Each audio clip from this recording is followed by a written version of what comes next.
They asked me to resign, and in fact, they harassed me as I was driving back to the state office from West Point, Georgia yesterday. I had at least 3 calls telling me the White House wanted me to resign. Are you willing to name names? Oh, I can tell you, that was Cheryl Cook, the deputy undersecretary. She said, well, Shirley, they want you to pull over to the side of the road and do it, because you're going to be on Glenn Beck tonight. So the whole controversy is Beck's fault. I spoke with the troublemaker last night. So here's Beck, and once again causing major trouble. You know, this whole thing on Shirley Sherrod, this is your fault. Do you feel bad about... I feel like the Prince of Peace. Well, no, a Prince of Peace, not the Prince of Peace, but a Prince of Peace. I'm here to bring peace to you. But she got fired because the White House, according to her, was so afraid that you would do the story on your fine program. Do I look like a scary guy? Seriously. Yes. Yeah, you do.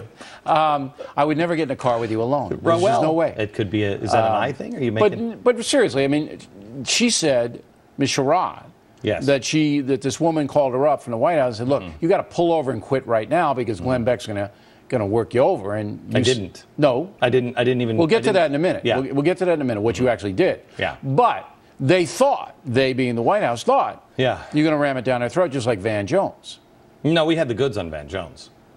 You know how much stuff I have on Van Jones that I have never played? I have stuff that will melt your brain on Van Jones. Right. Okay. But I never played because I didn't have the full context. We were very, very, very, very careful. But are you impressed, disturbed, I don't know what adjective you want to use, that the White House actually considering you when making personnel decisions?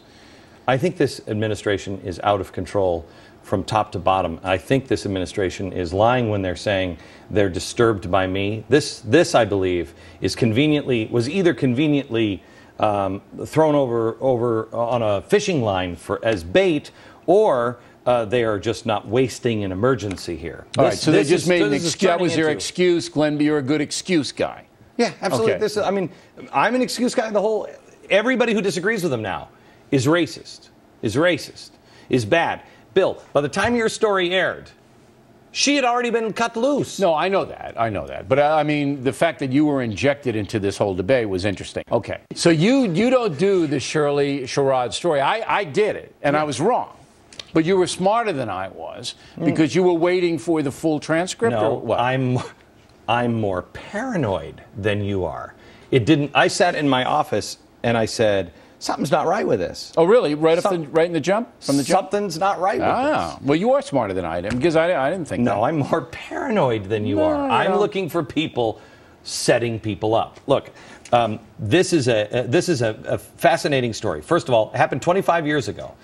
Is something relevant that happened 25 years ago? Well, yes. If you were blowing up buildings and police stations, yes. Bill Ayers. Now, the next question you have to ask is, did they have a turning point? Well, that was the point of this story. Absolutely. It was a turning point. Absolutely. So that's an important part.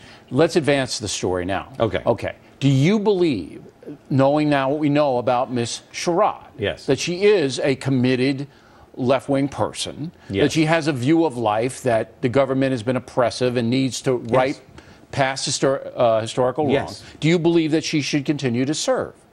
No, I don't think just about anybody in this current administration should be serving because of their So you fire them all? Me? Yeah, the dictator. With glee. Okay. So yes, I right. would. All right, now. But that is just like Van Jones. I never asked for Van Jones to be fired. I wanted them to explain their position on things so we as American people could say, who are you? What do you believe in? Does that match with us? Well, that's what I want to ask Shirley about. But Shirley's not going to talk to me or you or anybody who's going to ask her those questions. We have called her 4 times. I supported her. I said, look, I'm sure I disagree with her policies. But as a human, I'd like to see what she actually had to say. Was there a turning point? What was the context there was. of this? And there was. Right, there was. So I supported her. I said that until there was context, the president shouldn't have fired her. Well, how am I the bad guy? Why won't you come on? You're not the bad guy. And the president listened to you. And he did exactly what you told him to do. A half hour after. Shirley just doesn't like Fox News, and plus CNN has her tied up in a dungeon. Did you know that? I did. Yeah, they let her out. They let her out once an hour. She go on their They gave her a tent and everything else. I hear Shirley's going to replace Larry King. Well, they already fired the British guy. I don't know if you know this, but the ladies on The View, are making the same mistake in the opposite direction. They're now saying she should be made the Secretary of Agriculture. Okay, well, let's do that. I want that. Why not? Do you know anything about her? Who, Shirley or Vilsack? Yeah, sure, Shirley. Right. Or Vilsack. I know, any of them. I know about her. I'm for Shirley. Shirley, I want her to be the secretary. I'm for Shirley, too. Right. Shirley for Queen. Right. There we go. Okay, now, the other night. Why do you say we base things on merit? The other night. Yeah. You and me and Geraldo went to the Yankee game together. All right, there we are. When we walked into the stadium. Yes. Pandemonium. It was crazy. It was so funny. These people were very polite. You got a hot dog to the head. They loved us. They did. This is absolutely true. I contend they were aiming for Geraldo. This is absolutely true. Everybody was nice, right? Everybody was nice. Everybody was nice. Everybody was nice. Everybody. No, one guy on the way out, because I left before you. Yeah, you left in what? In the third inning? You just couldn't. It's a big story. What's an inning?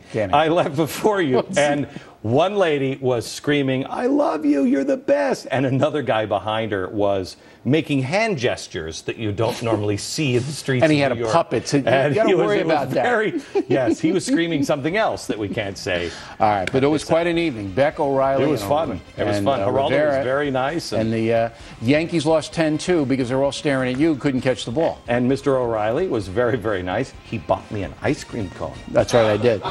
Just so he would shut up. Glenn Beck, everybody. Couple of things. The Overton Window, Beck's book, doing very, very well. And I'm getting a lot of email about the Bowl of Fresh tour I do with Beck. We will be doing some dates in the fall. We'll let you know when we know where they are. One final show in Westbury, Long Island, July 31st, sold out. But the theater has now released some more seats, so you can call them directly in Westbury. Dumbest Things of the Week in a moment. The New York Times and Cyndi Lauper center stage. Right back with Dumb.